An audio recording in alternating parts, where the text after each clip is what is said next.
scheduling, I'm sure, is very important. Hmm. If they are eating and drinking and you have to go to work, how do you plan your schedule around them needing to have breakfast and you having to go to work? Well, that's a really good question because so much of it depends on the age of the dog, because physically they can only hold it for certain hours based on their physical age. Mm-hmm. So some dogs, some puppies come home from their breeder or from their rescue at 8 and 10 weeks old, and they're sleeping all through the night. And everyone loves this, but actually that can be concerning because long holding urine for a long period of time, especially for young females, can create urinary tract infections. So we try to first look at the age of the dog and how many hours can they hold it. Okay. And there's simple equation that we use to calculate that. So that's one thing. Then we have to think about what the day looks like for the dog. Do you have a plan for exercise? Do you have a plan for getting off leash and running? So if you are a classic person that works a normal 8 to 10 hour day, Mm-hmm. your dog's looking at 8 to 10 hours in the crate. Right. So this is a common problem, especially right now with COVID, because people are working from home and they've got to get back to a normal schedule. So the dog has not been crated now for a long period of time. Right. So we like to break it up. So generally with my clients, especially 2-3 month old puppies, we need to have multiple potty breaks in their day.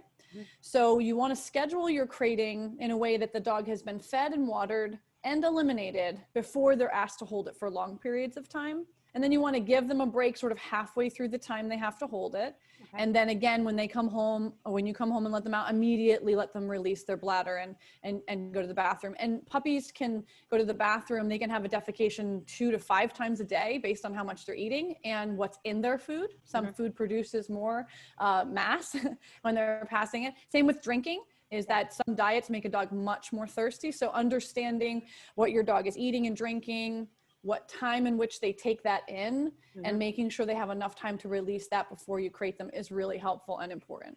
Is there a rule of thumb as far as how long it takes liquids or solids to go through so somebody can maybe plan accordingly? You know, that's a good question. And if I had some science answers for you, I would be really specific. So I'm going to speak on it just from my personal experience. Okay. If a dog is eating a high grain diet with lots of fillers, it can take a lot longer for the food to digest, and therefore it's going to sit in the belly.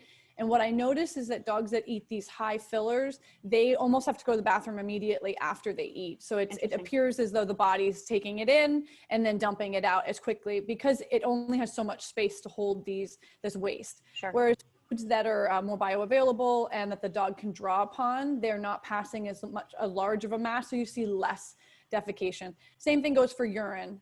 Is if you're drinking a lot because your food makes you thirsty, then you're going to have to pee pretty quickly after you're drinking because your body's constantly flowing through that. And another thing comes into exercise is going to make a difference. So if you take your dog for a nice 30 to 45 minute walk in the evening and comes home and drinks a large amount of water, I usually tell people, give yourself an hour to 2 hours of really monitoring the dog and making sure you take them out regularly, because from my experience, about 30 minutes of that large quantity of water sitting in the belly, it's going to get to the bladder very quickly and it's got to get out very quickly.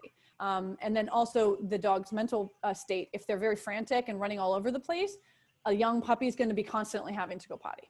Okay. So you really want to be thinking about managing the dog's space, which is why the crate is there, mm-hmm. making sure the dog is relieved immediately when they exit the crate so that what they've been holding can get out. And then kind of time what your activities have been and line that up with when you need to be taking your dog out. So evenings are a common area where mistakes are made, accidents are had, because the dog is fed, they've been watered, they're running around, they have energy to burn, and people also have dinner to make, right. Life to live. Get distracted. So it's hard to answer a good number. We do have a general number of how many hours per month. So if they're 2 months old, we like to think 3 hours is a fair amount to hold it. Okay. And this to about 6 months old. And then generally the dog is mature enough that they can be holding it 8 hours. Makes sense. How about when you do leave, do you suggest leaving water in the crate? You know, again, another question that's really going to come back to how long is the dog going to hold it. Okay. Not a proponent of leaving water in the crate as a general rule because I'm usually hired for potty training. If I have an adult dog who is regulating themselves and they can water themselves, they know they're in their crate for a long time, mm-hmm. they tend to get that concept not to overdrink. But a young puppy is impulsive and could splash the water around, could make a mess, could drink it. So some of it's going to depend on the dog and the personality of the dog, but also how long is the dog being asked to hold it. Makes sense. What goes in must come out.